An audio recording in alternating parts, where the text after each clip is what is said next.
Hey, folks, good evening and welcome to Phantoms and Monsters Radio, where the veil between the known and the unknown is lifted one story at a time. I welcome you and all our listeners, including first time chat participants. I hope you find tonight's subject and reports interesting. So, throughout human history, there have been stories of mysterious figures who appear at the precise moment of crisis only to vanish without a trace. Now, are these fleeting presences guardian angels, celestial messengers, or are they something else entirely operating just beyond the veil of our understanding? Now, in this deeply compelling episode of Fams and Monsters Radio, we explore a series of firsthand accounts that leave divine intervention seemingly undeniable. From near death rescues to comforting strangers who shift the course of a person's life, tonight's broadcast features powerful testimonies that challenge our perception of reality. A 6-year-old nearly drowns in a hotel hot tub only to be pulled to safety by a silent, smiling old man who vanishes moments later. A nurse dressed in white disappears after tending to a dying motorcyclist. And a traumatized survivor of human trafficking is gently lifted from the brink of suicide by a loving, disembodied voice that offers purpose and peace. We'll also explore how these phenomena blur the lines between religious experiences and extraterrestrial encounters. One experiencer recounts a failed abduction halted by a booming voice of warning, an act of divine protection. Another recalls a UFO event that left their uncle transformed and spiritually awakened. Are these messengers truly angels? Or are they part of a large cosmic intelligence that intervenes during moments of crisis and transformation? Join us as we delve into cases that suggest that we are not alone, even in our darkest hour. Whether these beings are divine emissaries, higher dimensional guides, or alien watchers, their presence leaves an undeniable imprint. These encounters remind us that in times of despair, help may arrive in the most unexpected forms. But before I proceed, please consider supporting the channel by clicking the subscribe and like buttons and by sharing our content. Super chat and super thanks donations are appreciated. You can click the dollar icon located below the chat box. Uh, Now, I did want to mention I also have a meeting with the website rebuild team on Monday for Phantoms and Monsters to discuss some of the final details. And I want to thank everybody for being patient. It's been taking a long time, I know, but it's been a lot of work.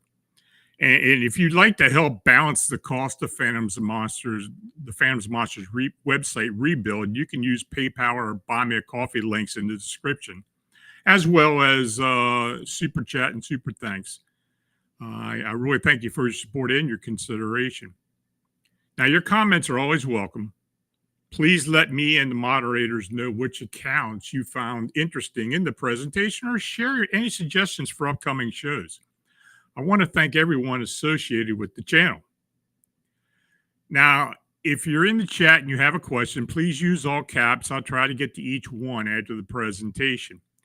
Now, I did want to mention this coming Wednesday, next week, there will be an Ask Lon chat presentation for Phantoms and Monsters radio members. Now, become a member. It's only $2.99 a month.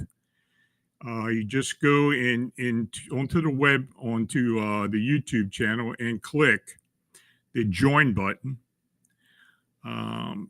You join the insiders tier to unlock powerful community perks like members only chat with me, access to exclusive video content, priority response to your comments, first looks into new investigations and case drops, as well as free downloads and many more of those to come. So if you do have a perk suggestion, we're listening. Phantoms and Monsters is built by the community for the community. Now, I also do want to state that the next book, and I'm working on it now, Glimmerman, Cloaked Beings That Move Among Us, will soon be ready to go to the publishers. So I'm hoping to have that on Amazon sometime early fall. So, but I'll keep everybody updated on it. So this first account, the witness states, "Hi, I've only shared this with a few people. It's one of my earliest memories. I was about 6 years old when this happened. I was on vacation at the Edgewater Hotel in Gatlinburg, Tennessee with my family. We were enjoying the indoor hot tub, and nearby was a swimming pool with hotel rooms lining the area next to it. Now, my parents needed to go to our room, which was about a 15-second walk away, so they left me alone in the hot tub. I was the only one in the entire indoor pool area. I was having fun in the hot tub and decided to walk around in it. As I moved towards the middle, my feet slipped and I discovered that I was in much deeper than I thought. I sank to the bottom and for some reason couldn't get a foothold. I started to panic, flailing and trying to reach the surface, but my feet kept slipping out from under me. Soon I reached the point where I just couldn't hold my breath any longer. This might sound crazy, but I vividly remember inhaling water, drawing a half breath of it into my lungs. I can still recall the sensation of water entering my lungs, although it didn't cause me any pain. In that moment, I realized I was about to drown, and suddenly I felt a hand grab mine and pull me out of the water. When I looked up, I saw an old man smiling at me. I stared at him in shock for several seconds, speechless before managing to say, "Thank you." He continued to smile, never saying a word. I ran to the hotel to find my parents, who were arguing about something. I tried to tell them what had just happened, but they wouldn't let me speak. Then I ran back outside to look for the man who saved me, but I couldn't find him. I even went to the reception desk and asked if anyone had seen the old man pass by, but no one had. At that point, I realized it was an angel who had saved me. I don't know how my 6-year-old brain understood this, but I firmly believe it was truly an angel and not just a person.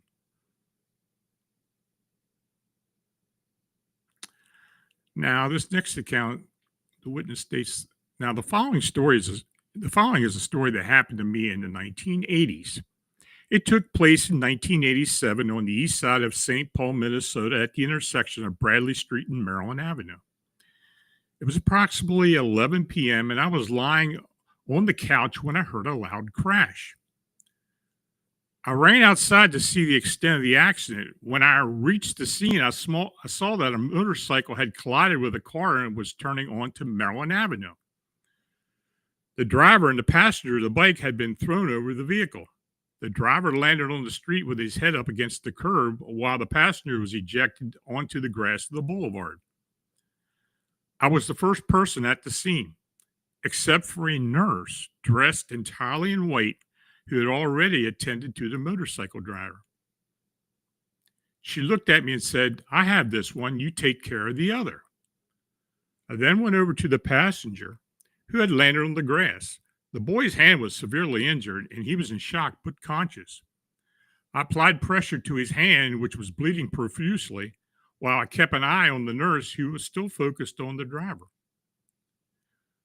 Within a few minutes, others began to arrive, including a police officer. When the officer arrived, he went to the boy who had his head up against the curb and spoke with the nurse attending to him. He then approached me and asked about the condition of the boy I was with. After looking at him, he instructed me to maintain pressure on the cut and to keep talking to him to keep him awake. He then returned to the nurse who was caring for the other boy.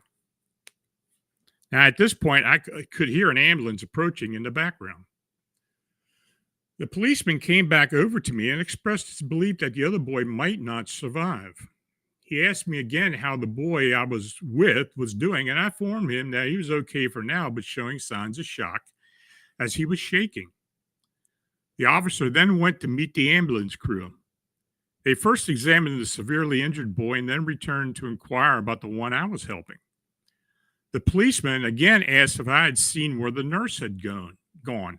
Unfortunately, I hadn't. Now, by this time, the paramedic had arrived and taken over for me. The policeman was asking the crowd if anyone had seen where the nurse had disappeared. He returned to me, took down my information, asked again about the nurse.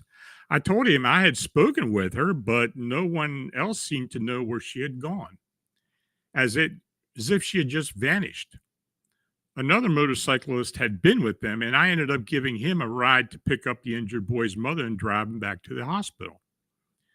After that, I went back home. Sadly, the motorcycle rider or driver was pronounced dead at the hospital. Was the nurse an angel coming to take someone who was passing? This next account, the witness states, in 2007, when I was 15, I lived in Phoenix, Arizona. One night, the news instructed everyone to go outside and look at the colorful orbs in the sky. So my sister, dad, and I went outside to see these orbs. It was reminiscent of the Phoenix Lights event, which, if you're familiar, was a series of widely reported UFO sightings observed in the skies over Arizona and Nevada on March 13, 1997. We took our digital camera and began taking photos of these UFOs, which displayed a range of colors, including blue, green, pink, and orange. They were V-shaped and flew in formation like geese. We watched this phenomenon alongside our neighbors, and everyone was outside looking at the sky.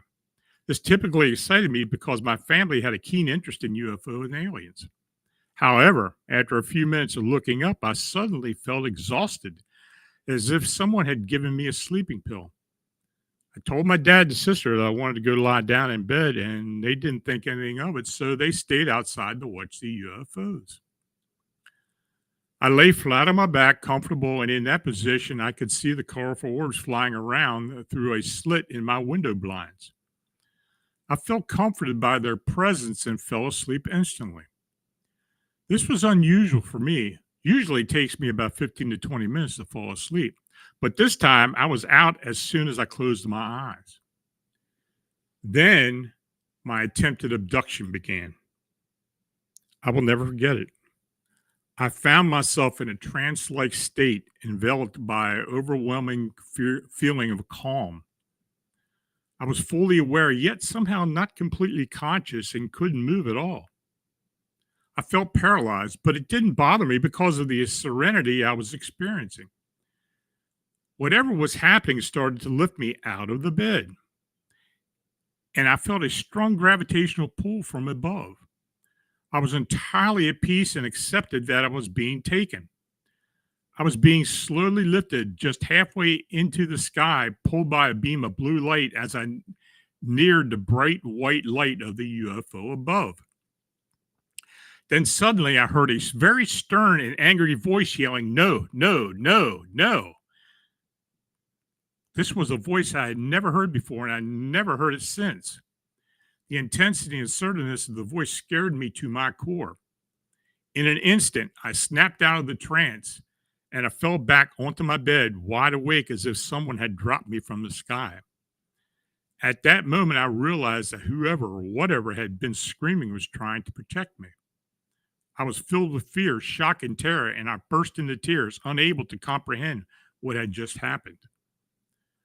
I ran into my dad's room, shaking and crying, trying to explain my experience. To my surprise, he wasn't alarmed or overly concerned. He calmed me down, assuring me that everything would be okay and that strange things happen sometimes. He suggested that I pray and thank whoever had woken me up to put me back in bed, saying that it was the best to call it a night. Since that night, I have never had another experience or abduction. To me, this experience suggests that there are forces that are much higher intelligence than ours and are extremely and actively experimenting on us and manipulating our minds and bodies for their purposes. I genuinely believe in angels and God, and I think a guardian angel was watching over me, disapproving of the attempt to drug me and take me away. Its anger was palpable. Anyway, that's my story.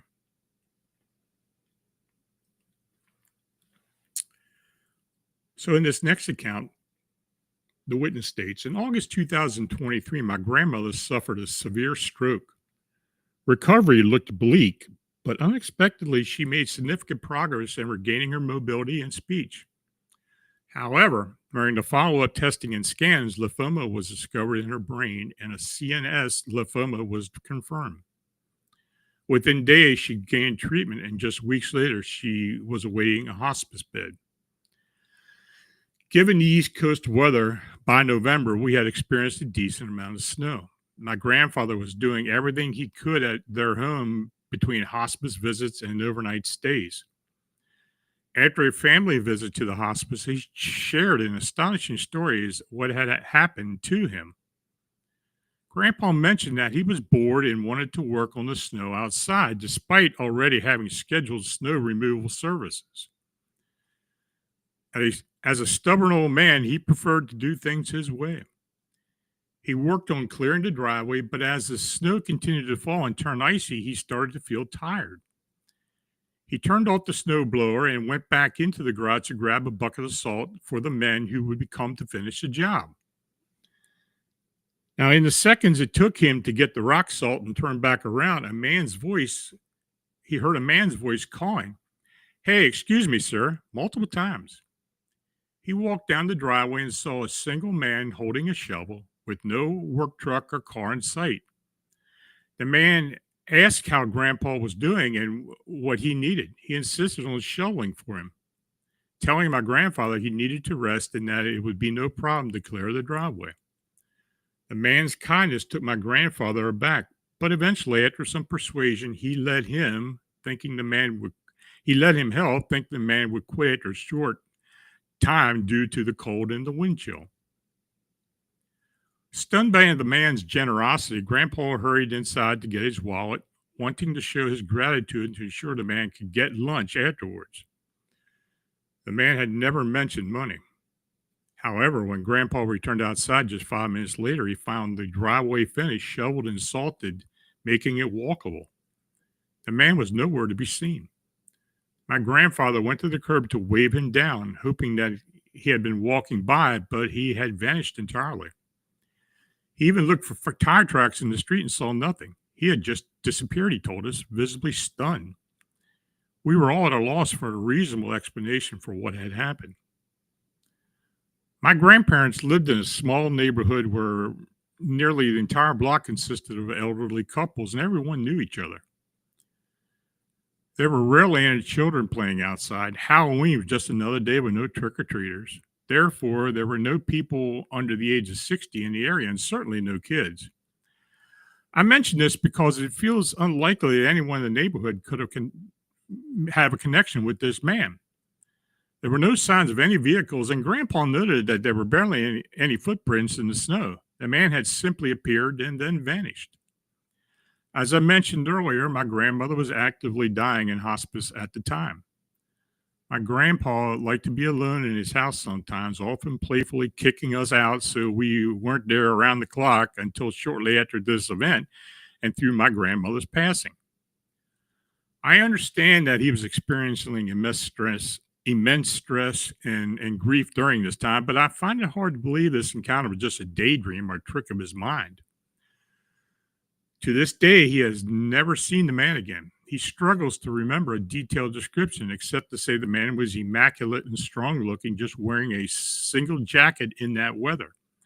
However, he is sure that if he had seen him again, he'd recognize him immediately.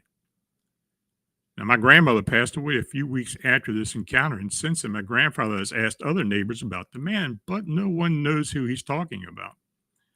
Nobody in the area has mentioned having visitors who came to clear out snow. I have a feeling that this may have been a safe encounter with an angel or something similar. It's difficult to think deeply about this because my grief is still fresh and makes me emotional. I would love any insight from anyone who may be better equipped to analyze this or who knows of a similar experience. Now, this next account, the witness states, "Hello, Lon. I don't even know where to begin. Over the years, I have filled many personal journals to understand my situation. I was barely 19 when I escaped from being locked up by a sadist who trafficked me the entire time. I didn't know how to process what I had gone through, and my PTSD was overwhelming. I couldn't tell my family what had happened because of the shame I felt. Raised in a Catholic environment, I believed I was to blame for everything. My parents couldn't understand what was wrong with me either, or I didn't make any effort to try. Instead, I was the scapegoat for everything that went wrong, leading to a constant clash of wills between them and me. So one night, I drove out to the lake just outside of town. I intended to jump off the jetty into the rocks in freezing water. All I could feel inside was pain, and I wanted it to end. Sleep was elusive, as nightmares of what had just happened tormented me. The smell, sounds, and touch of these experiences were overwhelming, and I wished for everything to cease. I don't know how long I sat there, willing myself to end everything finally. It was cold and raining, and I was soaked from head to toe. Finally, with tears streaming down my face, mingling with the rain, I jumped. Only I didn't land. I found myself floating in midair, but I was no longer cold, wet, or afraid. At first, I thought I was dead because it felt warm and bright and there was no pain or fear. As I looked around, confused, I heard a voice in my mind. It was like a swirling sound of music and joy. There were no words spoken aloud. Instead, I felt the message in my heart. The voice told me that everything was going to be okay, but it wasn't yet my time. It showed me images of my life and conveyed that I had work to do. Nothing it showed made me sense at any time. Nothing it showed me made any sense at the time, but it felt undeniably correct. The voice explained that while my life had been painful up to that point, my suffering had ended. It took my pain and confusion and replaced them with love and understanding. I was told my life would not be easy, but that it was necessary to fulfill my purpose. I wasn't given specific details about my mission, only that I would know what to do when I was needed. It felt as though I had been wrapped in love and light for hours, but it was only a few minutes. When I got back into my car, my body and clothes were dry and my cheeks were flushed. I was no longer cold, and I finally felt free from the burning pain and anger I had been dealing with. I vowed to remain open to any messages and to follow the guidance that I had received. It has been 27 years since that moment, and I know that I have been acting as if I was asked. I've never, it's never anything complicated. Sometimes it's just having a conversation with someone. Other times I have found myself helping or befriending someone in need. I'm never told directly what to do. Instead, it's more of a feeling guiding me. I have never encountered anyone else who has experienced something like this.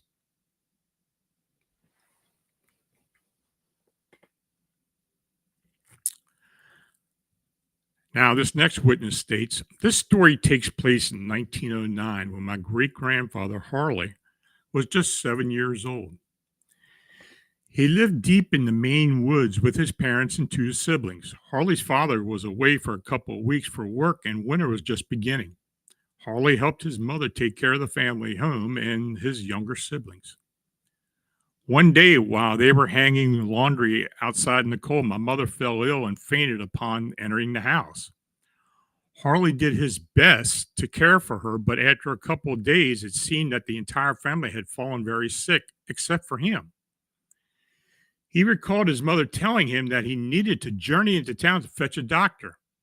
The walk was about 10 miles, and at only 7 years old, he had to be strong and take on the responsibilities of the man of the house in his father's absence. He bundled himself up and set out early in the morning. The weather was frigid, and soon it began to snow. Harley started to doubt his ability to make the journey. He described how the snow blinded him and how his feet were so frozen that it became difficult to keep going. Suddenly, a friendly dog approached him, followed by a man. Relief washed over him. The man was handsome and wore a strange coat that didn't seem warm enough. It appeared to be made of leather with fur around the collar. The stranger introduced himself as Finn and said that he was going the same way. They began walking side by side through the storm, accompanied by Finn's dog. Now, though Harley couldn't remember the specifics of the conversation, he recalled feeling warm, safe, and full of energy as they walked. The journey flew by, and as they approached the small town, Harley looked around and noticed the dog was no longer there. When he looked back at Finn, he had disappeared as well. They were quite far from the woods, with no apparent place for him to have gone. Confused, Harley soon found someone to speak within town. Unfortunately, due to the huge snowstorm, they couldn't venture back out for a while. Tragically, my great grandfather's mothers and siblings passed away. However, the story doesn't end there. This twist has always perplexed me, and I wish I had answers. Harley eventually married my great grandmother, Sarah, and they named their firstborn son Finn in honor of Haley's angel in the woods. Finn was a handsome man who became a pilot against his mother's wishes. In 1941, he crashed his plane while flying solo. My grandmother couldn't speak his name again until she was old and on her deathbed. I saw an old photo of Finn in his leather bombing jacket with fur around the collar, and I've always wondered if he was the angel who saved my grandfather's life. I want to thank Real Truth for your donation. Very much appreciated. Now, this next witness states at around 5:26 p.m., a Vietnam veteran accidentally discharged a 12-gauge shotgun, believing it was unloaded. He says it hit me perfectly in the right knee and removed the lower part of my leg from the knee down. His name is Maynard, and he recalled using his belt, he managed to wrap the wound to slow the blood flow while his friend picked him up on his back and carried him to a clearing under the power lines. We finally reached the clearing when Joe laid me down and two people approached us. To this day, we don't know who they were and where they came from. The man claimed to be a doctor, and the woman said she was a registered nurse. They had been bird watching nearby and heard all the yelling. We were 2.5 miles from anything, and nobody had permission to be there. It's not something you'd expect during the opening day of gun season in Ohio. Those two people came out of the woods, and believe me, it was not easy walking there. It's either straight up or straight down with tons of green briars and honeysuckle thickets. Now, Maynard believes what happened to him next to have been a miracle. He says, while lying under the power line, I died. I lost over 5.5 units of blood, and nobody at the scene could explain what happened afterward. They said I stopped breathing and my eyes rolled back into my head. I died. I'm not sure what happened or how it happened, but I remember looking down and seeing my body amidst all the commotion. I suppose you could call it an out of body experience. I'm not sure. I can only share what I remember and what I was told later. By that time, my parents, Sam and Joe, were all there. They said that those two helpers placed their hands on my chest. When they did, my eyes opened and I started breathing again, but they didn't perform any chest compressions or CPR. Now, Maynard's brother and mother drove to a nearby house to call for a care flight helicopter. Despite being gravely wounded, Maynard remembered raising a fuss about his hat. The doctor offered him his hat, which Maynard accepted and put on. To this day, Maynard keeps that hat locked in a safe at home. He says, I spent the next year and a half in recovery. I have a leg without a knee. My right leg is fused straight. And I have 27 pins, 41 screws, and a stainless steel rod from my groin to my ankle. And I've undergone 57 surgeries because of one accident. But looking back, Maynard believes the two beings that assisted him were actually angels.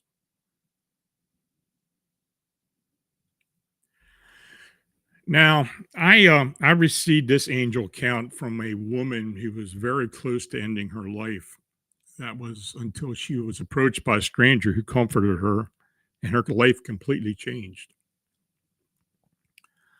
She tells me, Hi, Lon. I read a few of your guardian angel stories, and I eventually decided to write you. At one time, several years ago, I was utterly despondent. I had planned to jump off a bridge near where I live. I was dead set on ending life. I was just out of energy and love. I had no more life to give, if that makes any sense. It was right before Christmas and it was snowing. I stopped at a hotel near the bridge to mooch off their Wi Fi to finish my farewell note. I was just about done when my battery died. Fine. I checked in the room to charge my laptop. As I waited, I began to feel hungry. I felt burdened by the hunger, more annoyed than anything, so I decided to get something to eat. This hotel was in a small town, and the only restaurant was right next door. I was over, and there was a closed sign on the door, but the lights were on, and I could hear people inside, so I went in. The gray haired man came up to the back and told me that he and his employees were having a Christmas party, but their chef couldn't whip up anything. I go into the main dining room and wait around a while before getting up to grab myself a beer. A large African American man emerged from the kitchen and asked me if I'd like to eat. I tell him that a burger and fries would do, or whatever is easiest for him. I'd go sit in the booth. Anyhow, he comes out of the kitchen with a burger, fries, another beer, and one for himself. He promptly sits down and joins me. My thoughts for my farewell note are promptly pushed away as I became annoyed by his presence. He begins talking to me, telling me about his life, just filling the silence. Then he tells me that what I'm about to do is a big mistake. If I don't care about living, why not do what made me happy? Why not do all the things I had been meaning to do, but put off for work instead of solving other people's problems? He said a lot of other things too, some of which felt like he knew me and evoked a sense of foreboding, but in a good way, as if he sensed I would overcome all this suffering and lead a fulfilling life. Now, by the end of the conversation, I was too exhausted to finish my note. I decided to finish it in the morning. When I woke up, I decided to give myself 1 year, just 1 year to try everything the man suggested. Decided to do everything I could to be truly happy, to give my all to the things I had been putting off. I decided to walk next door and see if I could find him or at least leave him a note. When I walked in, no one knew who I was talking about. There was no Christmas party, no black person had been there, and they closed at 5 p.m. the previous evening due to the weather. I walked around stunned, but I couldn't say surprised. The whole evening just seemed surreal. To this day, I have no idea who that man was. I only know that I owe him my life. The changes I made that year following my meeting with him eventually led to my meeting my husband and having my son. We stopped there on a summer road trip this past year, and I cried when I realized how close I had become to ending my life. I can't imagine not knowing my husband or son. I think of that man often, and I call him my angel. Frankly, I don't care if he is or not, but it always be an angel that saved my life. I hope someday I can pass it on.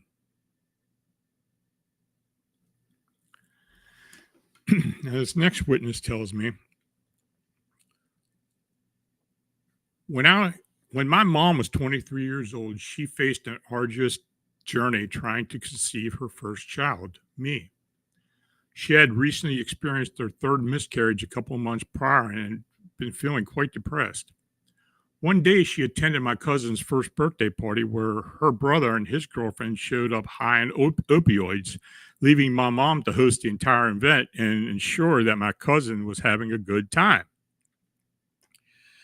After the party, she reflected on how my cousin's mom had done drugs, smoked, and drank during her pregnancies, but still had three healthy babies she hardly cared for. Meanwhile, my parents had followed all the rules and made numerous sacrifices, yet they still couldn't conceive.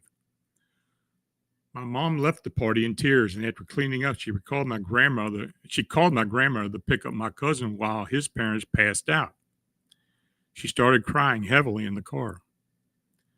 As she was driving, her car emitted a ding sound to indicate it was low on gas, which puzzled her since her tank had been full before the party. She pulled into a gas station owned by a family friend. After tidying herself up a bit to hide the evidence of her tears, she went inside to prepay for gas. Outside the gas station, a man stood by the door. She described him as looking like a kindly grandfather from a Lifetime movie, silver hair, well dressed, deep laugh lines, and a twinkle in his eye reminiscent of St. Nick. As soon as she exited her vehicle, he smiled wider and stared at her as if he had been waiting for her. Before she reached him, he called out, "Please, don't worry." Confused, she stopped and looked around and realizing he was addressing her. She replied, "Oh, I'm not." He frowned and insisted, "I'm serious. Don't worry. Everything happens when it's meant to. It'll happen to you again." Fighting back tears and unsure of how to respond, she remained flabbergasted as he pulled out a pocket watch on a chain, checked the time, and said, "In fact, it's already happening for you, and you don't have anything to worry about this time. I hope you enjoy it." He then tapped the face of the watch and concluded, "Looks like I gotta run," before walking past her as he entered the store. Inside, the store owner, Brenda, immediately asked, "Who was that guy? He's been standing outside all morning and didn't have a car." They both turned to see where he had gone, but he had vanished completely. A few weeks later, my mom discovered she was pregnant with me. She was convinced that she had already conceived when the man told her it was already happening for her. Once I was born and just a month or two old, my mom took me to show Brenda at the gas station. As they approached, a group of 4 or 5 kindly older people exited the store. They all cooed and awed over the baby. And when they held the door open for her to push the store through, one of them casually remarked, "And you're giving her as a lovely fitting name."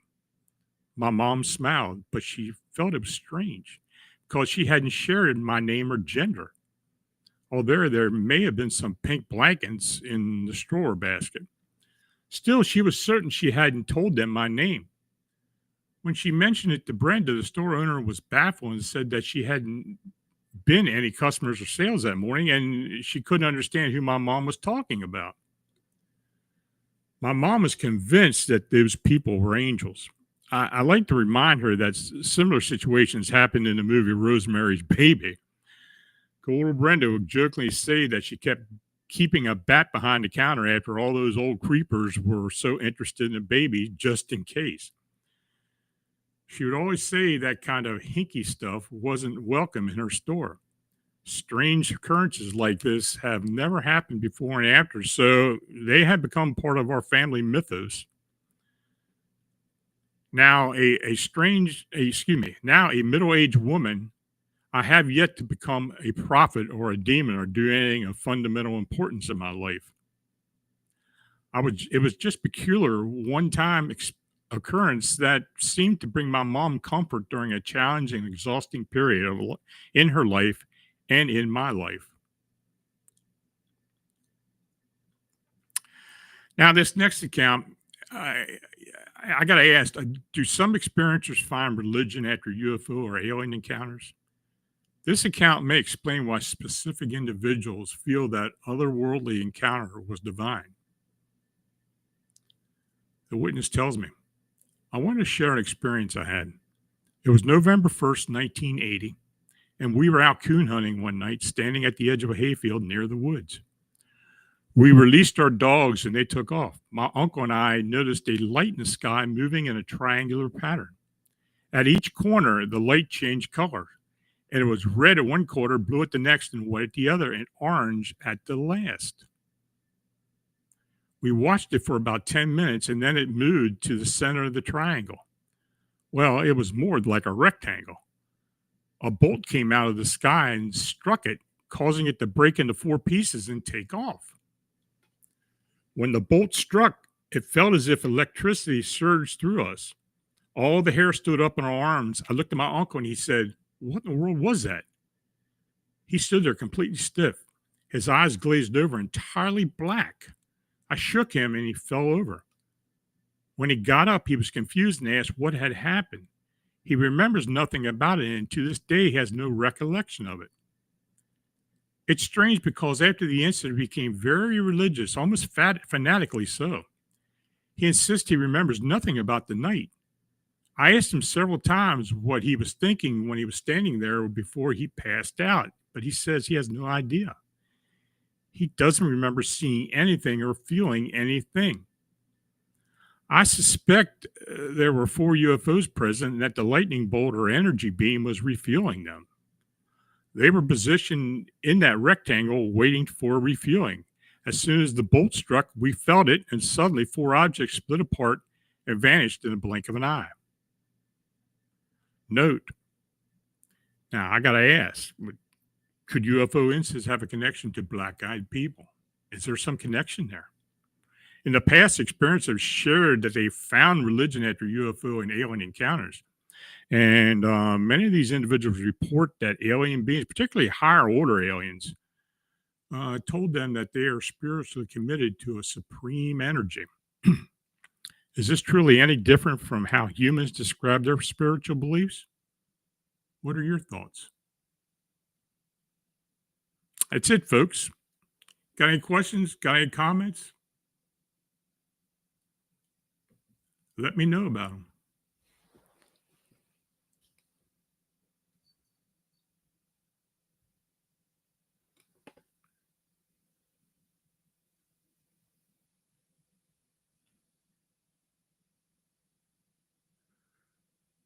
No questions? No comments?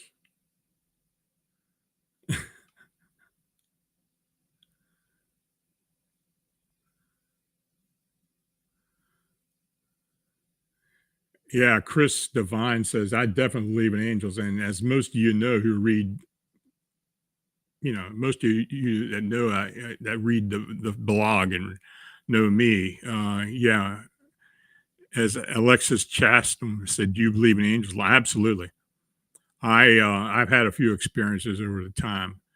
and I've seen a few things, and I've heard a lot of very convincing stories over that period of time.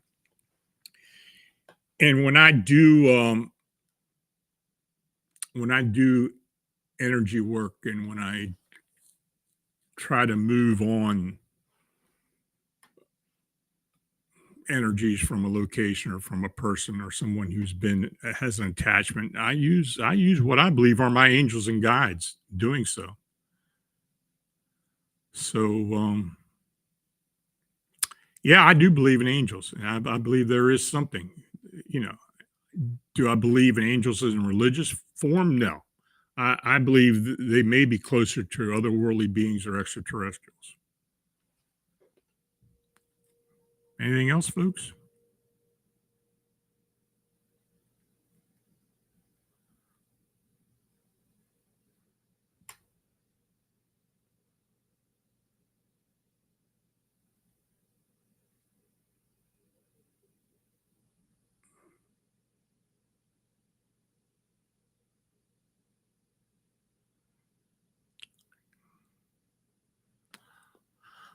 Win Nice, $50. I want to thank you for Super Chat.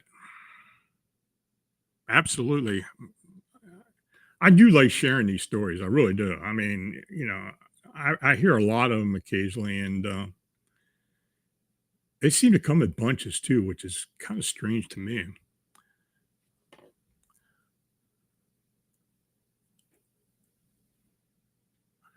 Real truth. What do you think about two suns being seen and videotaped? I I have heard that phenomena before. I think what do they call them, sun dogs or something to that effect. Is it an optical illusion? Has something to do with the lenses or something? I don't really know. I really can't answer that. But I have seen photographs of that. In fact, I've seen photographs of three suns. Grandizer 12. We were all just kind of enjoying the stories, yet sounds very close to some EPS, that late 90s TV show Touched by an Angel. Well, I honestly I never watched that show, so I don't really know. But some people who have told me about it did seem like it's pretty close to that, or some of the storylines from that show.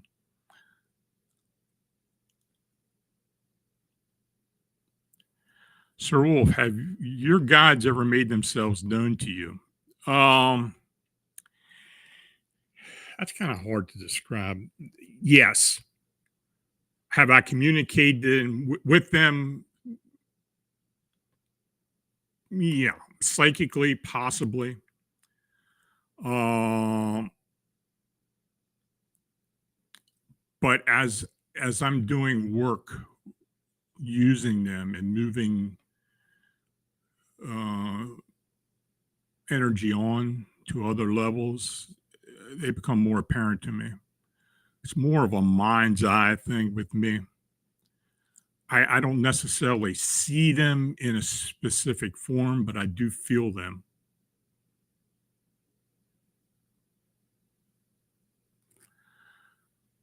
Marla, do you associate spirit guides with angels? I think there is a connection. I've heard a lot of people who do this type of work say they don't believe in spirit guides. I think there are spirit guides. I don't think they're what we could classify as angels. I think they're something different. I think they're more helpers than anything else. Angels seem to be more connected to the person themselves,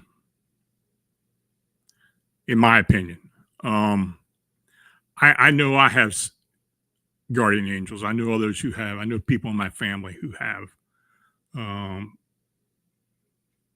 I think most people usually have about two with them.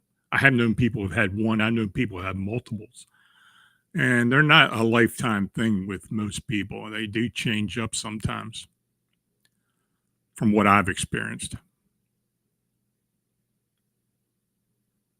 Next question.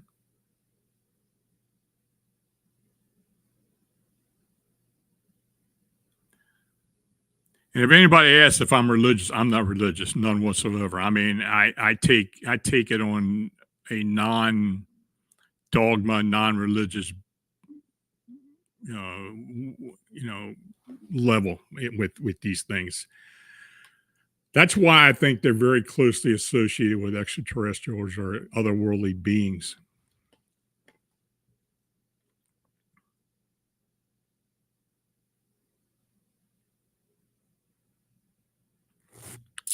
Anything else, folks?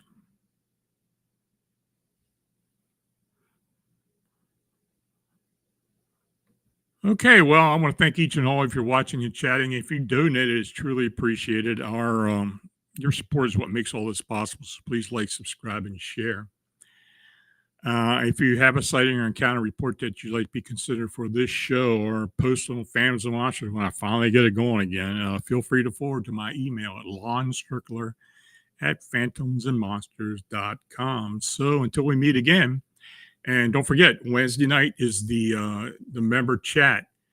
You can ask any question you want. We'll discuss anything you want to discuss. It's your chance to ask me anything.